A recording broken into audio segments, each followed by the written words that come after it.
Igitondo cyiza ku badukurikiye mwese muri hirya no hino mu bice bitandukanye mu Rwanda no hanze y'igihugu cy'u Rwanda, ikaze muri gahunda za amakuru yacu yo kuri uyu wa mbere. Ni inkuru ikomeye cyane kuri General Kayumba Nyamwasa, yahoze ari umusirikare ukomeye cyane mu ngabo z'igihugu cy'u Rwanda, gusa aza guhungira muri South Africa cyangwa se muri Afurika y'Epfo. Iyi nkuru ndayibazaniye, ariko kandi mbere gato yuko nza kwibagezaho, reka mbanze mbahe inshamake y'andi makuru mu buryo bw'ingenzi, hanyuma tubone kugaruka kuri inkuru ya General Kayumba Nyamwasa. Reka mabwire ko Amerika na Iran bigiye kugirana amasezerano ahagarika intambara. Perezida wa Leta Zunze Ubumwe za Amerika ndetse na Leta Zunze Ubumwe za Amerika muri rusange batangaje ko amasezerano yo guhagarika intambara ya Iran ashobora kuzagerwaho ku itariki ya 6 Mata 2026. Byatangajwe ku itariki ya 5 Mata 2026 mu kiganiro yagiranye na Fox News. Trump agaragaza ko Iran iri mu biganiro kugira ngo intambara ihagarare. Muri iki kiganiro Trump yagaragaje ko ashobora kandi kurasa ku bikorwa remezo bya Iran mu gihe abitya Iran bagenda bigura intege mu kubahiriza amasezerano. Bwana Trump ati nibatemera amasezerano ndi gutekereza ati gutera hejuru ibintu byose ngafata amavuta. Mugiye kubona ibiraro ndetse n'inganda z'ingufu bihirima mu gihugu cyabo. Icyakora yavuze ko bari kuganira na Iran ku buryo ku itariki ya 6 Mata 2026 hari amahirwe ko amasezerano yagerwaho. Icyakora abayobozi ba Iran bakunze guhakana ko nta biganiro na Amerika barimo. Bimwe mu bigomba kandi kuganirwaho no gufungura inzira ya Hormuz de Hormuz yafunzwe na Iran, ikaba ikomeje guteza ibibazo by'itumbagira ry'ibiciro by'ibikomoka kuri petrol hirya no hino ku isi. Hormuz inyuzwamo 20% by'ibikomoka kuri petrol ku isi. Kuva iyi nzira yafungwa, Iran yakunze kurasa ku bwato bwikoreye ibicuruzwa byavugwaga ko ari ubw'ibihugu by'inshuti za Amerika. Buri kwezi hanyuramo rero ubwato 3,000, ariko bwaragabanutse cyane. 1/3 cy'ifumbire nacyo kinyuzwa muri inzira inyuzwamo n'ibindi bicuruzwa birimo ibiribwa n'ibindi bikoresho by'ikoranabuhanga. Kuva kwa 28 Gashyantare intambara ya Iran itangira kugeza ku itariki ya 3 Werurwe 2026 yari imaze kugwamo abanyarani 2076, hakomereka abandi bagera ku 26,500. Muri Libani hari hamaze kandi gupfa abantu 1,345, hakomereka 440. Hapfuye abantu bagera ku 109 muri Iraq, hapfa 7 muri Kuwait. Muri Syria hari hamaze kandi gupfa abantu 4. Muri Jordania hakomeretse abantu 29. Muri Israel hari hamaze kandi gupfa abantu 24, hakomereka 6,594. Palestine abantu 4 bari bamaze kandi gupfa kugeza ku itariki ya 3 Mata. Bahrain hapfa 3. Qatar hakomereka 16. Muri Leta Zunze Ubumwe z'Abarabu hari hamaze kandi gupfa abantu 12, hakomereka 190. Muri Arabia Saudite yari hamaze gupfa 2, abandi 22 barakomereka. Muri Oman hari hamaze gupfa abantu 3, hamaze kandi gukomereka abantu 15. Amerika yari maze kandi gupfusha abantu 13, abandi 200 kandi barakomeretse muri rusange. Muri amakuru yacu mu buryo bw'inshamake mbere gato yuko tuya kuri General Kayumba Nyamwasa, mbabwire ko mu gushakisha abanyamerika bari mu ndege yahanuwe, Iran yangije izindi nyinshi cyane z'abanzi. Igisirikare cya Iran cyatangaje ko cyasenye indege nyinshi cyane cyise iz'abanzi ubwo Leta Zunze Ubumwe za Amerika zari mu bikorwa byo gutabara abari mu ndege ya Amerika yarasiwe muri Iran. Ku itariki ya 3 Mata 2026 nibwo hatangajwe ko indege y'intambara ya Leta Zunze Ubumwe za Amerika yahanuwe ubwo yari muri Iran. Ihanurwa ry'indege ryigambwe n'umutwe w'igisirikare cya Iran uzwi nka RGC, wavuze ko yahanuwe n'ubwirinzi bw'ikirere bw'iki gihugu. Wavuze ko indege ya F-15 yangiritse ku buryo idashobora kandi kongera gukoreshwa. Icyakora kugeza ubu abapiloti 2 bari bayirimo bamaze gutabarwa. Umuvugizi w'ingabo za Iran yakomeje agira ati iperereza ryakozwe n'abahanga ryagaragaje ko indege 2 za C-130 zikoreshwa mu bwikorezi bwa gisirikare n'izindi kajugujugu z'intambara z'igisirikare cya Amerika zangijwe n'ingabo zacu. C-130 ni indege zikoreshwa mu bwikorezi bwa gisirikare cyane cyane mu kwikorera ibiremereye, gutwara abasirikare bavanwa mu bice bimwe bajyanwa mu bindi, gutwara ibikoresho nk'imodoka n'ibindi bigakorwa mu ntera ndende. Muri iri tangazo ingabo za Amerika kandi zatangaje ko zangije drone za Israel za Hermes 900 ni Amerika ya MQ-9 yahanuriwe muri ntara ya Isfahan. ibikorwa byo gushakisha bari muri iyi ndege rero yahanuwe byatangiye ku mugoroba ku itariki ya 4 Mata 2026 bikorerwa mu ntara ya Charmahal, Bakhtiari, Korgiye ndetse na Bayer Ahmad ndetse na Isfahan. Ubwo Perezida Trump yatangazaga ko umuntu wa kabiri wari muri iyi ndege yabonetse, yavuze ku bashakisha ari igikorwa gihambaye kibaye mu mateka y'igisirikare ndetse ko abayobozi bakuru ba Amerika bamaze amasaha 24 bakurikirana uko ibikorwa biri kugenda ku rugamba. Reka mbabwire ko umunyamakuru wakomeje kugenda avugwa Amerika yahagaritse visa ya mwishywa wa General Soleiman wayoboye ingabo muri Iran. Umunyamabanga wa Leta Zunze Ubumwe za Amerika ushinzwe ububanyi n'amahanga Marco Rubio yahagaritse visa ku banya Iran babiri, umugore n'umwana we bafitanye isano na Major General Qasem Soleiman wabaye umuyobozi w'umutwe udasanzwe w'ingabo za Iran wishwe na Leta Zunze Ubumwe za Amerika muri 2020, nyuma y'uko Marco Rubio atangaje ko mwishywa wa General Soleiman witwa Hamideh Soleiman Asfar n'umukobwa we bahagarikiwe visa yo gutura muri Amerika. Bahise rero batabwa muri yombi n'inzego zishinzwe abinjira n'abasohoka muri iki gihugu kubera gushyigikira leta ya Iran. Ubutumwa bwashyizwe hanze na Minisiteri ishinzwe ububanyi n'amahanga muri Amerika bwagaragaje ko impamvu Isfahal yatawe muri yombi ari ukubera ko yakunze kumvikana kenshi avuga ko ashyigikiye leta ya Iran n'igisirikare cyayo mu butumwa yanyuzaga ku mbuga nkoranyambaga ze. Hanyuma rero yagize ati mu gihe cyose yabaye muri Amerika yakunze kugaragaza ko ashyigikiye icengezamatwara rya leta ya Iran n'ingabo zayo, akishimira ibitero byagabwaga ku ngabo za Amerika ndetse no ku bikorwa remezo bya gisirikare mu burasirazuba bwa hagati. Yakeje umuyobozi w'ikirenga wa Iran akanagaragaza ko Amerika ari satani nini. Iyi minisiteri kandi yavuze ko uyu mugore yakunze kugaragaza ko ashyigikiye uriya mutwe w'ingabo zidasanzwe Islamic Revolution Guard Corps Amerika ifata nk'umutwe w'iterabwoba. Iti Isfahal ati Afsihal Soleiman yakomeje kandi gukwirakwiza icengezamatwara ry'ubutegetsi bwa Iran bw'igitugu mu gihe we yari mu buzima bwiza i Los Angeles, nk'uko byagaragajwe mu butumwa aherutse gushyira kuri konti ye ya Instagram ariko aherutse gusiba. Iyi minisiteri yavuze ko umugabo w'uyu mugore yangiwe kwinjira muri Leta Zunze Ubumwe za Amerika. Mu ntangiriro z'ukwezi Marco Rubio yahagaritse visa ya Fateme Ardeshir ndetse na Larijani, umukobwa wahoze ari umunyamabanga w'inama y'ubutegetsi ya Iran. Al-Rajani wirutse kwicwa na Israel n'umugabo we Seyed Kahantar Motamed. Aba ntibari muri Amerika ndetse bangiwe kandi kwinjiramo no mu bihe bizaza. Iyi minisiteri irakomeza igira iti ubutegetsi bwa Trump ntibuzigera buha indaro abanyamahanga bashyigikira ubutegetsi bw'iterabwoba burwanya Amerika. Amerika ihanganye na Iran kuva ku itariki 28 Gashyantare 2026. Kuva icyo gihe hamaze kandi kwicwa abanya Iran benshi barimo n'abayobozi b'iki gihugu barimo Ayatollah Ali Khamenei wari umuyobozi w'ikirenga wa Iran. Kugeza ku itariki ya 3 Werurwe 2026 yari imaze kandi kugwamo abanya Iran 2226, hamaze kandi gukomereka abandi bagera ku 26,500. Nk'uko twagiye tubivuga rero hari n'indi mibare myinshi cyane yaba muri Arabia Saudite, muri Palestine, muri Jordania, muri Kuwait, Qatar n'ahandi hose bagiye bagwa muri iyi ntambara ikomeje guhuza Leta Zunze Ubumwe za Amerika, Iran ndetse na Israel. Reka tujye kuri General Kayumba Nyamwasa. Kuri General Kayumba Nyamwasa nk'uko nabivuze hejuru mu buryo bw'incamake, yabaye umwe mu basirikare bakomeye cyane mu ngabo z'igihugu cy'u Rwanda. Yaje no kuba ambassadeur cyangwa se uhagarariye inyungu z'igihugu cy'u Rwanda mu gihugu cy'Ubuhinde, gusa aza gukatirwa n'inkiko za gisirikare z'u Rwanda. Gusa yari imaze guhungira muri Afurika y'Epfo. Hanyuma Twirwaneho ikaba ishinja uyu mugabo umugambi wo gutsemba Abanyamulenge.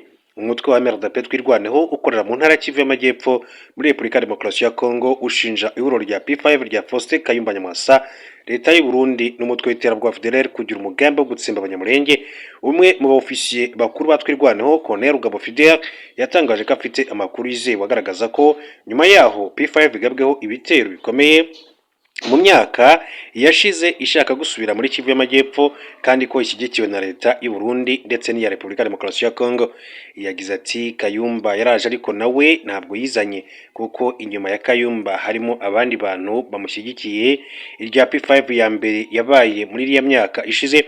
Ati barahangaha bana bakremera icyo gihe ati haje abasirikare bagera hafi kuri batayo ariho ngo bari bashyize ibirindiro ngo byo gutera u Rwanda. Icyo gihe bararashwe abandi barafatwa, bamwe bajyanwa muri gereza, ati mwarababonye ku mateleviziyo, bamwe bacibwa imanza mu Rwanda. Colonel Rugabo Fidel yakomeje agira ati none uno munsi kandi barashaka kuzamura izindi ngabo, uwo muntu wabo ubaha urubuga ngo ni Tawimbi, uwo ni Masunzu, Muniganama, Banyamusaraba n'abandi. Bwana Kayumba Nyamwasa yaraje ava muri Afurika y'Epfo ajya i Bujumbura akorana inama n'abo bantu bose, ati n'amakuru dufite afite amasoko yizewe. Uyu murwanyi yasobanuye ko Kayumba yabonanye n'ubuyobozi bw'u Burundi n'abayobozi bakuru b'umutwe w'iterabwoba FDLR wavuye muri RDC wambaye impuzankano y'ingabo z'u Burundi, bakorana inama itegura uburyo P5 izakorera muri Kivu y'Amajyepfo. Colonel Rugabo Fidel yatangaje ko hari amakuru avuga ko hari abarwanyi ba P5 rero bagera kuri 50 bashobora kandi kuba baramaze kugera muri misozi miremire yo muri Kivu y'Amajyepfo hashingiwe ku myanzuro yafatiwe mu nama yabereye i Bujumbura. Ati Nyamwasa yabonanye n'ubuyobozi bw'u Burundi, yabonanye n'abandi bakuru b'interahamwe, ati bavuye muri Congo barambuka, ati bashorewe na leta y'u Burundi, bambikwa impuzankano y'u Burundi nk'abasirikare b'Abarundi, bakambuka bakagera kandi mu Burundi. Ati niyo bakoreye inama, barangije kuzuza gahunda bavuze ko bagomba kandi kuzamura ingabo, ahubwo bikekwa ko ingabo hafi 50 zishobora kuba zaramaze kuzamuka imisozi. Colonel Rugabo yemeza ko Kayumba we atigeze kandi ajya muri Kivu y'Amajyepfo, ahubwo ko yafashe indege imujyana Kinshasa kuganira n'abayobozi ba RDC. Nyuma y'ibiganiro asubira muri Afurika y'Epfo. Atariko Kayumba Nyamwasa ubwe ntiyigeze yambuka, yafashe indege ajya Kinshasa kubonana n'ubuyobozi bwa Kinshasa, ati mbere yuko asubira muri Afurika y'Epfo. P5 ntayihuriye na MRDP twirwaneho, ahubwo n'abanzi bacu, ati batumazeho, ati nibo rero bafatanyije na FDLR, nibo kandi bafatanyije n'umuntu wese uri gutwica. Colonel Rugabo Fidel yatangaje ko niba P5 ishaka kugaba ibitero muri Kivu y'Amajyepfo, MRDP twirwaneho yiteguye kandi guhangana nayo nk'undi mwanzi uwo ari we wese. Tuvuye kuri Bwana Faustin Kayumba Nyamwasa, reka duce mu gihugu cya Nigeria. Haravugwa amakuru akomeye cyane, aho Nigeria yabohoje abasivili 31 bari barashimuswe n'abitwaje intwaro. Igisirikare cya Nigeria cyatangaje ko cyabohoje abasivili 31 bari bashimutiwe mu gitero cyagabwe ku rusengero rwo mu majyaruguru y'uburengerazuba bwa leta ya Kaduna, mu gihe abantu 5 basanzwe aho igitero cyabereye bishwe. Igisirikare cya Nigeria kandi cyatangaje ko icyo gitero cyagabwe ubwo muri uru rusengero abantu bizizaga Pasika, urusengero ruherereye mu mudugudu wa Ariko mu gace ka Kachia. Abasirikare ba Nigeria kandi bakomeje gukurikirana abo bagizi ba nabi. Umuyobozi w'ihuriro ry'abakristo muri Nigeria ishami rya Kaduna, Caleb Mahaji, yavuze ko ibitero byagabwe ku nsengero ebyiri zo muri ako gace, ariko ku itariki ya 5 Mata 2026. Caleb Mahaji yemeje ko bishwe abantu 7 mu gihe abandi benshi bashimuswe. Caleb Mahaji yabwiye Reuters mu ntamakuru by'Abongereza ati turacyakomeje gushakisha. Nigeria yakunze kwibasirwa n'ibitero by'abitwaje intwaro naho mu mitwe y'iterabwoba nka Boko Haram. Nko mu Gushyingo 2025 abantu bitwaje intwaro bashimuse abanyeshuri 227 n'abarimu mu ishuri rya Gikristo riherereye mu majyaruguru ashyira uburengerazuba bwa Nigeria, nk'uko amakuru akomeza kugenda abishimangira muri rusange. Hanyuma akuru rwose abakomeza kugenda avugwa aba ari menshi cyane,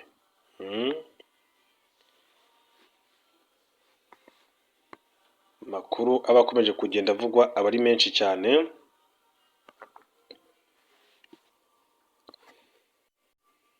Reka turebere hamwe rero n'andi makuru atandukanye akomeje kugenda avugwa. So bwa kilometero kare 170 gusa iki kigo cyitwa ISW yo igaragaza ko kisubije kilometero kare 334. General Siriki yatangarije ku rubuga rwa Telegram ati muri Werurwe mu kwezi kwa gatatu umubare w'intwaro zikumira drone n'ibipimo byasenywe wiyongereho hafi 55% ugereranyije na Gashyantare. Tariki ya 2 Mata, Minisitiri w'Ingabo wa Ukraine yitwa Mikhailo Fedorov yatangaje ko mu mezi 3 y'umwaka igihugu cyabo cyaguze ku bwinshi bisasu bishyirwa muri drone birenga 1/2 cy'ibyaguzwe byose cyose muri 2025. Minisitiri Fedorov yagaragaje ko ibitero bya drone ari byo bihamya neza ibirindiro by'umwanzi kandi ko ari byo bihendukira Ukraine kurusha ibindi birimo ibikoresho intwaro ziremereye. Ku itariki ya 3 Mata 2026, Perezida wa Ukraine Volodymyr Zelensky yatangaje ko Uburusiya bwatakaje bikomeye cyane muri Werurwe kuko ibitero bya drone byishe cyangwa bikomeretsa bikomeye abasirikare b'Abarusiya 33,988 n'iby'imbunda nini byica 1,363. Yagize ati ibitero byacu bya drone rero byonyine byishe cyangwa se bikomeretsa abasirikare 33,988 b'Uburusiya mu gihe ibindi by'imbunda nini n'ibindi byishe Abarusiya 1,363 bari ku butaka bwacu. Ibi bivuze ko Uburusiya rero bwatakaje abantu barenga 35,000 mu kwezi kumwe kandi ibi byagenzuwe neza. Perezida Volodymyr Zelensky yatangaje ko ingabo za Ukraine zaseye intwaro z'Uburusiya 274 zikumira ibitero byo mu kirere muri Werurwe gusa, zinasenya kandi ububiko bw'intwaro n'ibindi bikoresho bya gisirikare byinshi. Mu ijoro ryo ku itariki 20 ku itariki 21 Werurwe, ingabo za Ukraine zagabye igitero ku nganda ebyiri zitunganya ibikomoka kuri peteroli z'Uburusiya, Ust-Kuga ndetse na Primorsk. No ku 27 Werurwe, izi nganda zombi zitunganya hafi 60% by'ibikomoka kuri peteroli Uburusiya bwohereza amahanga. Urwa Usta-Ruga rwafunze imiryango by'agateganyo nyuma yo kugabwaho igitero kindi gitero tariki ya 1 Mata. Uburusiya bwahinduye kandi umuvuno. Ingabo z'Uburusiya zari zimenyereweho kugaba ibitero bya drone mu masaha y'ijoro, zimaze ibyumweru bibiri kandi zitangiye kujya zibigaba ndetse no ku manywa mu rwego rwo kongera igihombo kuri Ukraine. Tariki 24 Werurwe, Uburusiya bwagabye ibitero bya drone 339 muri Ukraine mu ijoro rimwe n'ibindi 361 ku manywa. Ingabo za Ukraine kandi zigamba ko zahanuye 90% z'izo drone. Tariki ya 3 Mata, Uburusiya bwagabye muri Ukraine ibindi bitero bya drone zirenga 500 zirimo izoherejwe mu masaha y'amanywa. Leta ya Ukraine kandi yatangaje ko abantu 14 aribo bapfuye. Minisitiri w'ingabo w'Uburusiya yatangaje ko abasirikare b'Abarusiya bagabye ibitero ku birindiro by'ingabo za Ukraine, ku nganda zazo, ku bikorwa remezo bitanga ingufu by'ubwikorezi n'ibyambu. Tariki ya 1 n'iya 2 Mata, iyi minisiteri yasobanuye ko masaha 28 ibyo bitero byamaze hifashishijwe indege z'intambara, drone, missile n'imbunda nini zirasa kure byarashe ahantu 144 hapfa abasirikare 1,305 ba Ukraine. Ibiro ntaramakuru by'Abarusiya TASS byatangaje ko Ukraine ikomeje kandi kohereza drone mu bice birimo intara ya Kursk mu Burusiya. Byemeje ko muzoherejwe mu bice 11 mu ijoro ryakeye hanuwemo 85. Kuri wa 4 Mata 2026, Minisiteri y'Ingabo y'Uburusiya yatangaje ko ku itariki ya 28 Werurwe kugeza tariki ya 3 Mata, abasirikare b'Uburusiya kandi bafashe uduce 7 mu ntara ya Sami, Kharkov ndetse na Zaporozhye. Iyi minisiteri yasobanuye ko muri iyo minsi ingabo 840 za Ukraine zapfiriye mu mirwano kandi ko zanasenyewe ibikorwa remezo byinshi cyane, zamburwa n'ibindi muri rusange. Nguko ko byifashe ku ntambara Uburusiya buhanganyemo n'igihugu cya Ukraine. Hanyuma mbere gato yuko tujya kuri Madame Ingabire Victoire Umuhoza, reka duce mu gihugu cya Senegal. Ibiciro by'ibikomoka kuri peteroli byazamutse bituma Senegal ihagarika ingendo za ministre kubera ibiciro by'ibikomoka kuri peteroli. Guverinoma Senegal ihagaritse ingendo zitari ngombwa cyane zose za ministre n'abayobozi bakuru bajyaga mu mahanga nyuma yuko itumbagira ry'ibiciro by'ibikomoka kuri peteroli ku rwego mpuzamahanga ryatangiye kugira ingaruka ku ngengo y'imari icyo gihugu rero cyari cyarateganyije. Ministre w'intebe Ousmane Sonko yagize ati nta ministre n'umwe muri guverinoma yanjye uzongera kujya mu mahanga uretse mu gihe agiye mu butumwa bw'ingenzi bujyanye n'akazi turimo gukora. Sonko Ousmane yavuze ko ibiciro by'ibikomoka kuri peteroli ku isoko mpuzamahanga byatumbagiye, aho ubu akagunguru kamwe